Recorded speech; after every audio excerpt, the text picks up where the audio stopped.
वो कुलदीप बिश्नोई के ही मित्र, जिनको कुलदीप बिश्नोई ने पहले कांग्रेस की टिकट दिलाई, फिर उनको बीजेपी की टिकट दिलाई। और गजब बात देखिए, जब कुलदीप बिश्नोई की खुद की पार्टी थी तो उन मित्र को कोई पूछ नहीं, उनको टिकट नहीं मिली।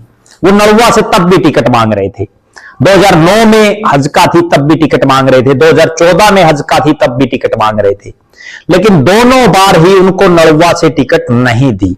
और 2014 में तो गजब कर दिया कुलदीप जी ने, उनको उचाना से उतार दिया, जहां से उन्होंने चुनाव लड़ने से मना कर दिया।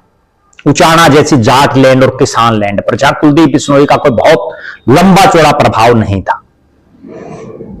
फिर उनको 19 में कांग्रेस की टिकट दिलाई, वो हार गए, अपनी धर्मपत्नी की टिकट कटवा करके।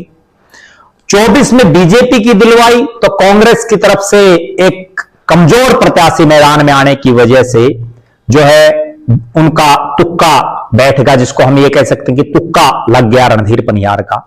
लेकिन उस तुक्के के बाद, हालांकि मुझे कहने में भी कोई संकोच नहीं है कि जितना संघर्ष रणधीर पनियार ने नलवा विधानसभा और जो पुराना आदमपुर था उसमें किया, और चौधरी भजनलाल के परिवार के लिए उन्होंने जो कुछ किया, वो कोई और शख्स इस क्षेत्र में, क्या पूरे हरियाणा में भी कोई नहीं कर पाया होगा। वर्षों तक वो सक्रिय रहे। अब रणधीर पनियार जिन विवादों में हैं, जिस विवाद में वो फंसे, वो विवाद ये था कि देवेंद्र बूडिया जो बिश्नोई समाज के प्रधान हैं, उन्होंने कहीं ना कहीं ये कहा कि उन्होंने उनको जो है उनके साथ ठीक व्यवहार नहीं किया, उनको के ऊपर दबाव बनाया, और उस मामले में वो बड़ा विवादों में रहे। यहां तक कि जब पवित्र धाम मुकाम में बिश्नोई समाज की मीटिंग चल रही थी तो वहां भी बहुत से लोगों ने यह बात उठाई कि कुलदीप बिश्नोई तो चाहे कुछ कहे, चूंकि वो बिश्नोई हैं, लेकिन रणधीर पनियार एक जाट होते हुए भी यहां इंटरफेयर कर रहे हैं हमारे समाज में, तो वो कहीं ना कहीं उचित नहीं है।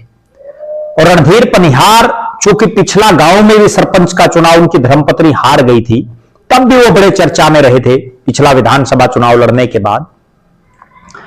अब जो उनका सूत बैठ गया, उस सूत बैठने के बाद भी वो इस बिश्नोई समाज के मामले में कहीं ना कहीं जो है लाइमलाइट में रहे, विवाद में रहे, और उन पर भी उंगलियां उठी।